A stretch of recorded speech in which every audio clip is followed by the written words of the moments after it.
Bismillah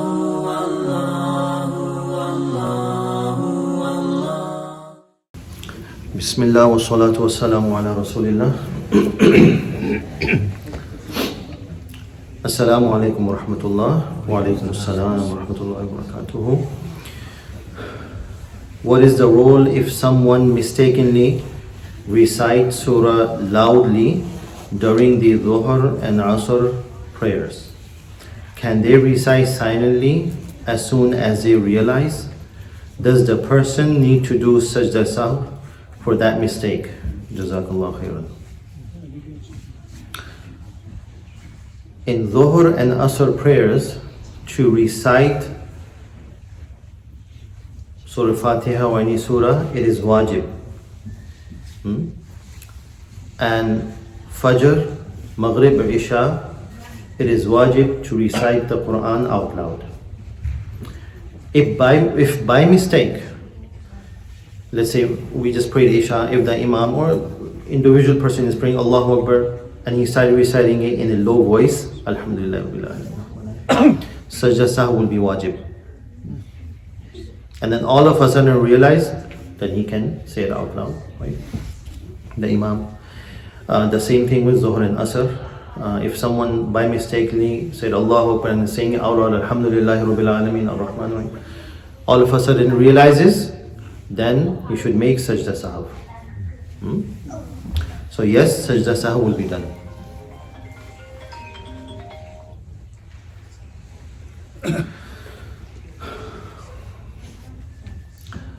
Do we need to Assalamu alaikum wa alaikum assalam. Do we need to check the ingredients for hair removal cream, ensure it is halal?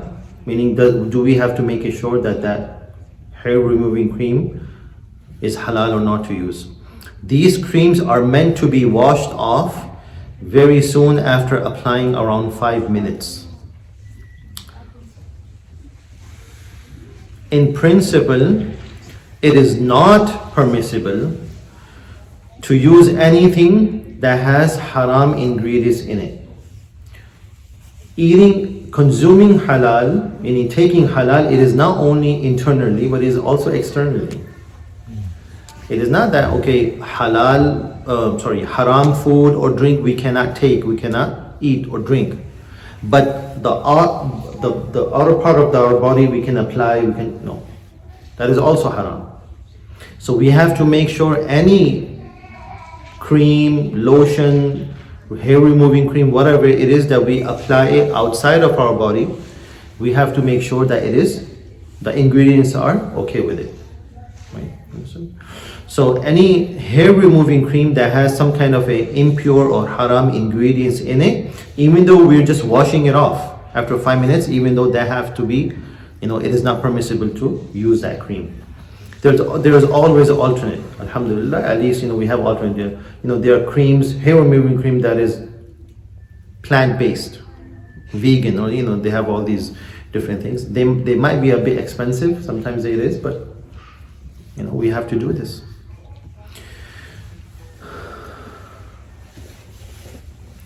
Assalamu alaikum wa rahmatullah. Wa alaikum assalam. What is the ruling in Islam regarding haircuts for women? Could they make short? Of course not to show off, imitate like men or women of other beliefs. Is it haram or guna to shorter hair? We heard that they need to keep it as long as possible to cover themselves on the Day of Judgment. Is that true? Well, the last part of it, on the Day of Judgment they will cover themselves with their hair, there's nothing like that. There's nothing proven like this, right? Now, for the hair for the woman, it is her beauty that Allah has given to them, and it is not permissible to cut the hair of a woman. A woman is not allowed to cut their hair. The only time it is permissible if there's some kind of a health issue or emergency, or even at that time, sometimes the women, they have hair, they're falling off. It happens.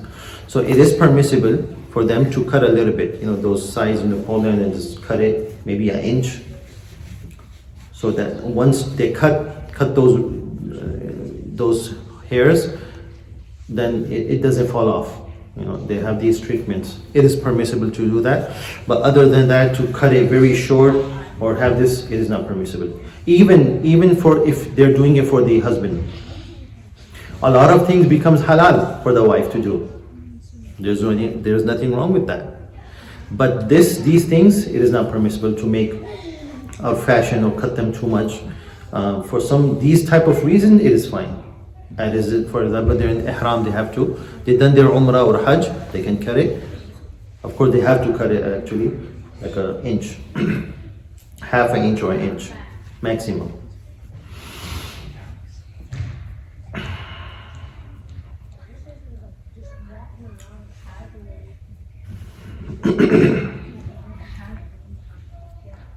Assalamu alaikum Imam Umar. Wa alaikum salam. I have following questions about zakah.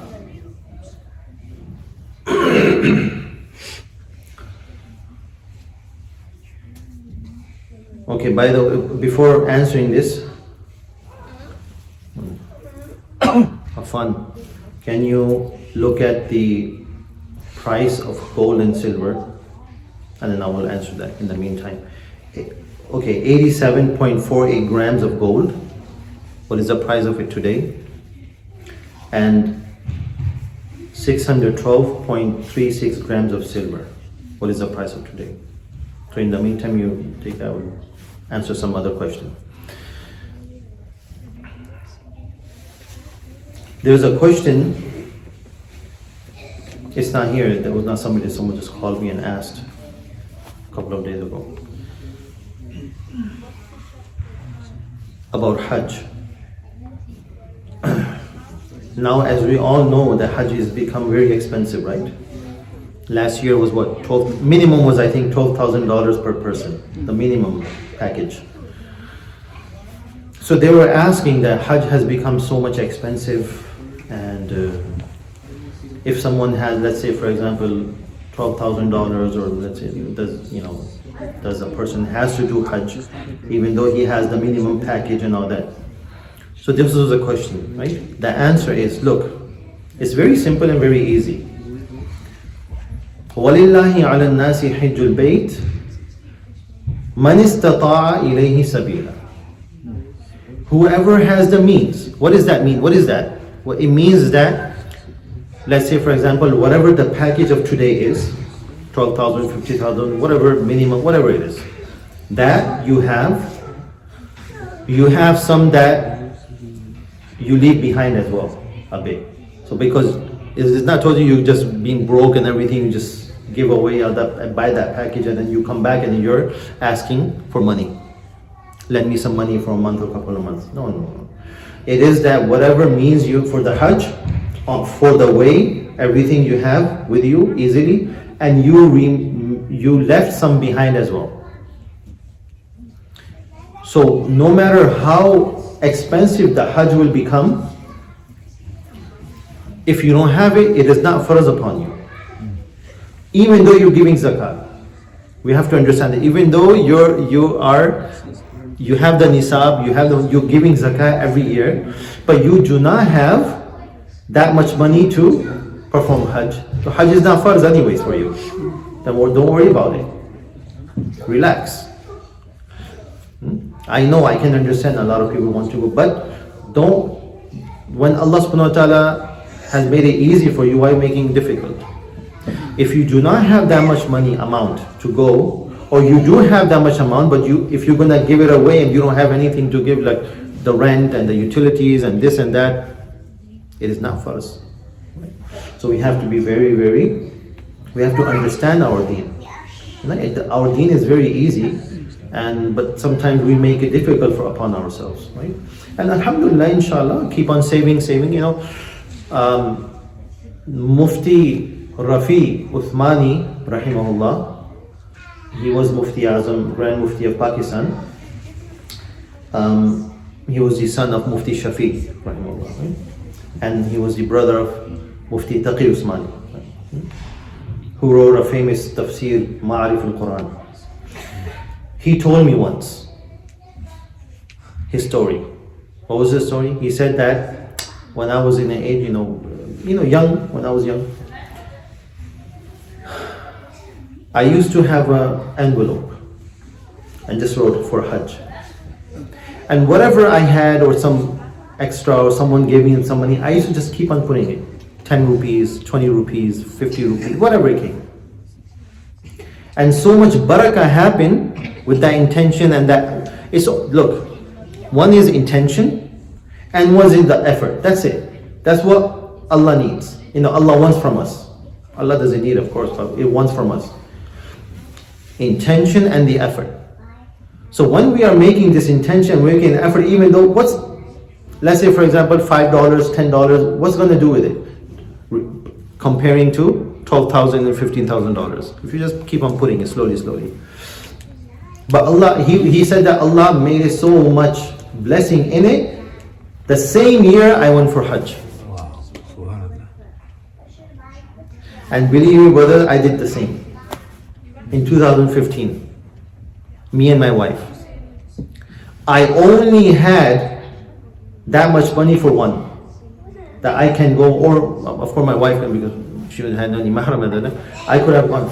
But subhanallah, Allah opened doors. I have still till today, I have no idea how me and my wife went. What we used to do, we used to keep on putting in the envelope. $10, $15, $50, $100, something, here and there.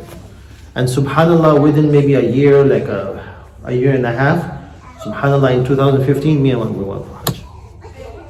So sometimes it's an intention and it's an effort. So whatever effort we can do. It doesn't have to be, okay, when I can gather all the money, 15,000, 12,000, and then I'm going, no. Just try for now today. Get an envelope, just write it for Hajj and leave it. Forget about it. And just every month or whenever you have got the chance, just keep on putting some money in it for that intention. And then inshallah Allah will open the doors. And you will not know, for brothers and sisters, subhanAllah, it's amazing. G. How much is the gram again? MashaAllah. Look, subhanAllah. Wow. If I'm late today, it's because of him, okay? We already calculated, we just need to calculate Okay. exact gram. 87.48 grams of gold. 87.48 it's 5,719.44. 5,000? 5,720. Okay, just make it 5,800. 5,800 to make it easy, okay? And then the silver? How much? 612.36. 12.36.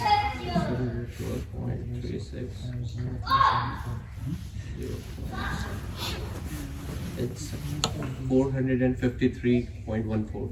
Okay, 455. So remember these numbers: $455 and 5,800. Okay. The question is, there are three questions it's been asked. Number one, which one should be used? The gold nisab or the silver nisab? There are two different nisabs, okay? To calculate the nisab for zakat, as there is difference in the price. So now we can see what is the difference. One, the silver is $455 and the gold is $5,800. It's a big difference, huge difference, right? So the ulama has said, the one who is a giver, who wants to give the zakah, should use the silver nisab. To use the silver nisab. Why is that? 455. If someone has $455 in their savings, minus everything. Look, we have to be very good, because the second question that is coming I'm going to be answering it. It is important that we understand it is about the savings, it is not about the income. Every year, let's say 1st of January, you got your first check, or whatever you got, the first time you earned.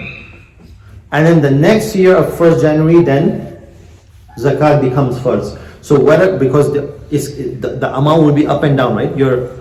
Whatever is coming to you is going to be up and down.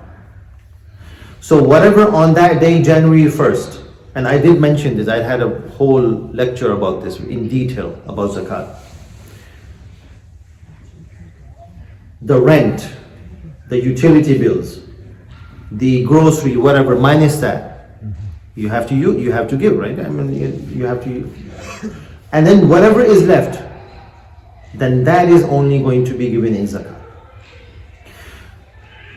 So if someone has this much, $455, say today, in savings, is put aside, you have given all your bills and everything, you're fine, and only 455 or more is in the account or in the savings of your pocket. The ulama has said it is better to give zakat in this nisab. Why is that? Why? Yes, for benefit for the poor, for the needy. Can you please 455 divide by 40?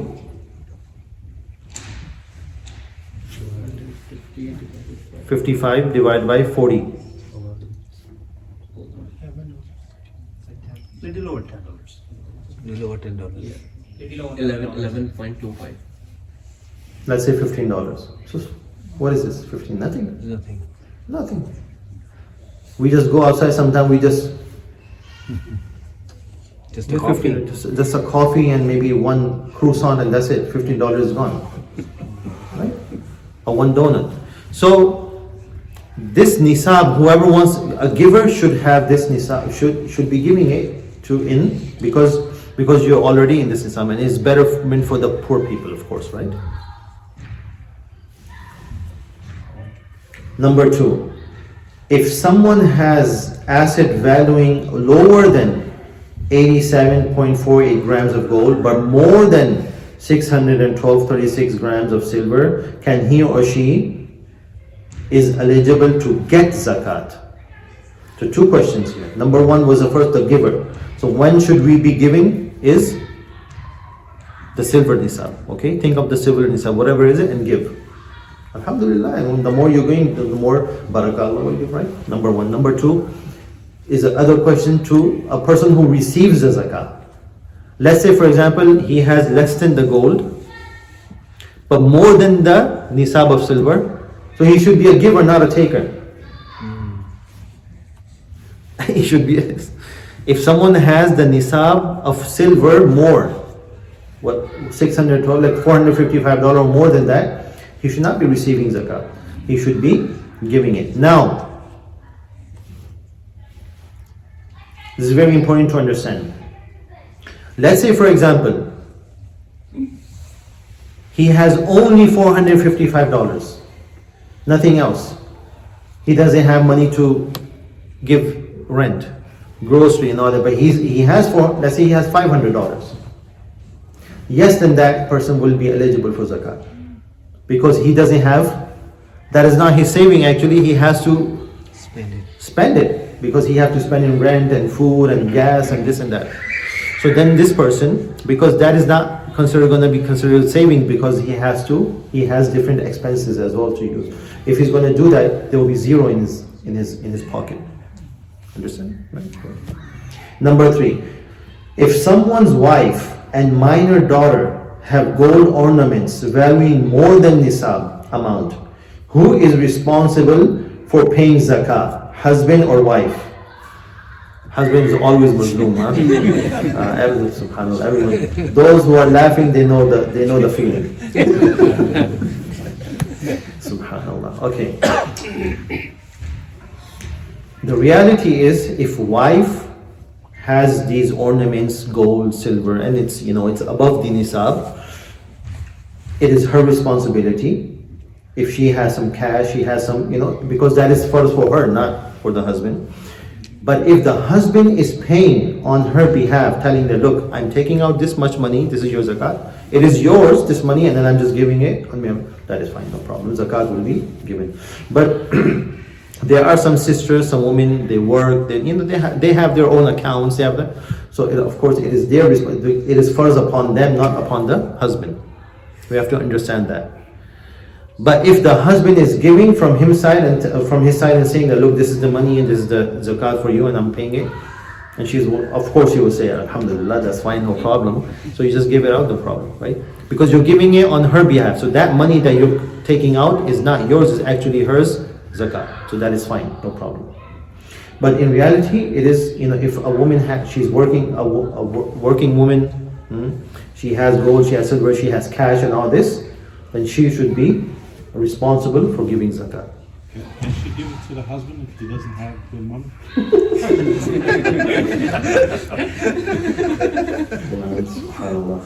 No, they're just gonna enjoy the zakat Nothing. all year round.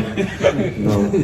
Okay, the other question in this is, and this is we've done inshallah, about the minor daughter, because a lot of time our parent, we usually what they do, that we have daughters, so slowly aside we put some money or we buy some gold for her, for when she grow up, we're gonna give her in marriage and all that, right? That gold or silver, we made the intention that it is not ours, we're the caretaker, it is hers. So now when she is minor, zakat is not first. But once she becomes baligha, mature, now, and if the nisab is above, the gold or silver is above the nisab, then zakat will be first, and is responsible, the parents and the guardian will be responsible to give out the zakat and tell her that, look, this is yours, now you have grown up, and this, we have to take out the zakat, because we have to educate them as well. And we're going to be taking out zakat from your gold or silver, your ornaments. Once she becomes baligha, mature, then we have to, it is a responsibility of the parents to take out the zakah for her. Right? Subhanakallahumma wa bihamdika, ashhadu an la ilaha illa anta, astaghfiruka wa atubu ilayk. Jazakallah khair.